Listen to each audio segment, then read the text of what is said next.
Hey guys, Chaz here from Pugliese Speed Shop. So last week we were working on this caddy over here, right? And as we were doing that, we came across, we're fixing some things and we came across some other things that needed fixed.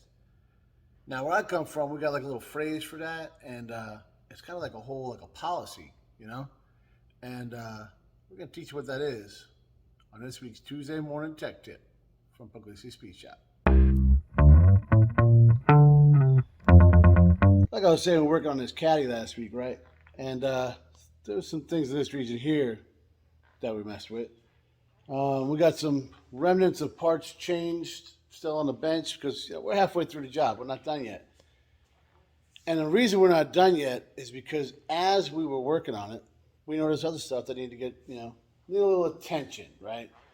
And, well, we'll show you guys what I'm talking about.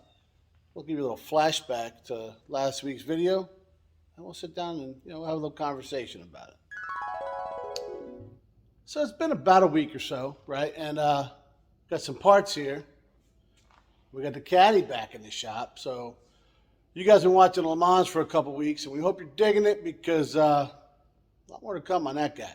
But before we can do that, we got to take care of these parts, right? So I'll show you what we got here. We've got a brand spanking new alternator, right? She's, we don't want to mess with cord charges when we're mailing stuff off. We don't have to, and it was like the same price, so why not, right? We got a brand spanking new, well, it's all new, guys. We ordered it, right? Coolant reservoir, minus the rad cap because, I don't know, you just can't get them. The reason we got that, because see this guy over here, pretty new. I just pointed nowhere near it, right there. Yes. We changed that about a year and a half, 2 years ago. The other one, well, we thought it was leaking, but it was just nasty inside. This one was $36, right? This one back then was $70. And I said, well, I'm going to get the cheap one because that's what we do. From the second we put this son of a bitch in, the sensor never worked. Every time you start the car, it says low coolant. And it's just annoying, right? So we spent the $36 on that, plus all the coolant to fill it up, right? This one that was $70 is now $110. So instead of spending $70 2 years ago, we're going to spend a whole like $146. So this guy right there, yep. Don't buy the cheap one, guys. Learn from my mistakes. I make a lot of them. All right. What else we got here?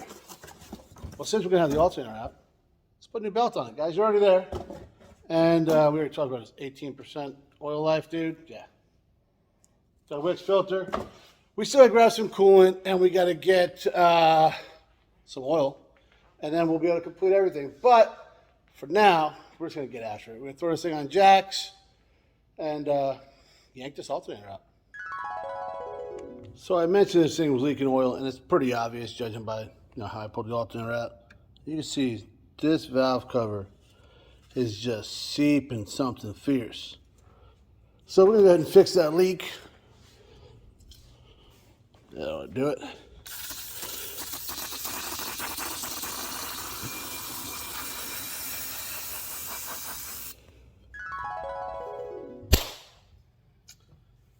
So guys, how many times have you brought your car to the shop, right? And they look at it and right away they're like, well, yeah, this is what your problem is. But we also noticed this, and this, right? It never fails. Every time my sister takes her car over to the dealership for an oil change, right? They got thousands of dollars worth of stuff they want to fix on a car. And there ain't nothing wrong with it, And it's just because they don't even look at it half the times, guys, right? They go ahead and they're like, oh, well, and this is where the problem lies. This is why people don't trust people. They told her she needed to change her cabin air filter that I changed, like, no kidding, a couple weeks beforehand.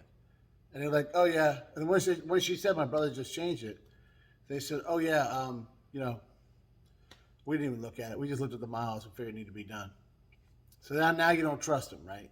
And that's bad because it's actually a good thing they're doing. Right?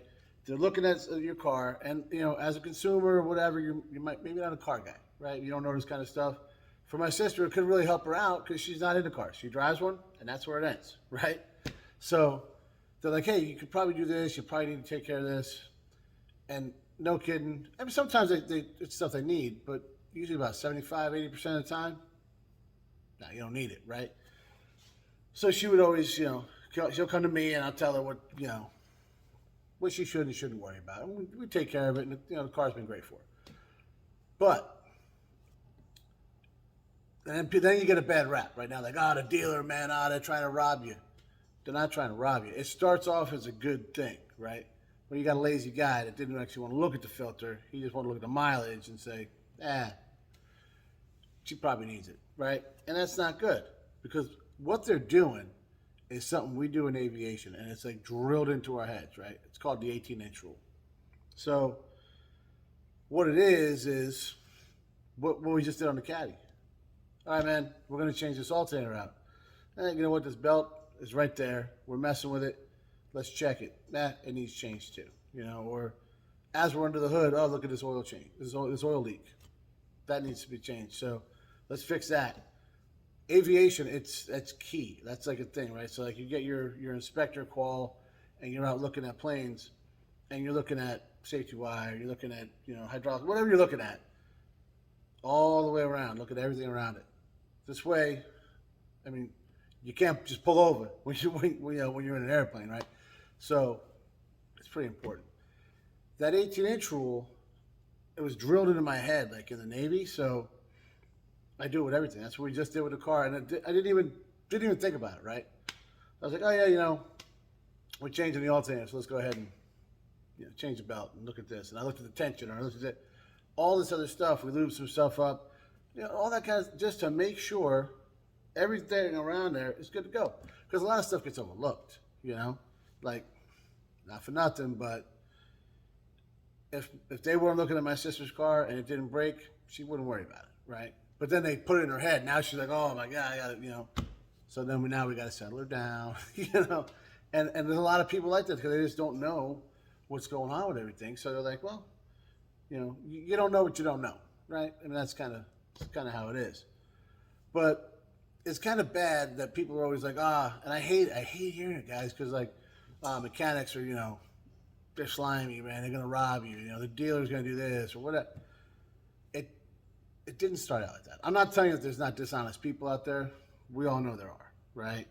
But that whole idea was actually a really good foundation that one Chamoke went and screwed up for everybody else, And that's it's the way of the world sometimes. So pay attention to that kind of stuff. If you bring your car to the dealer or a mechanic or whatever, and they look at whatever your gripe is, and then they tell you other stuff, don't just disregard it, because you don't know.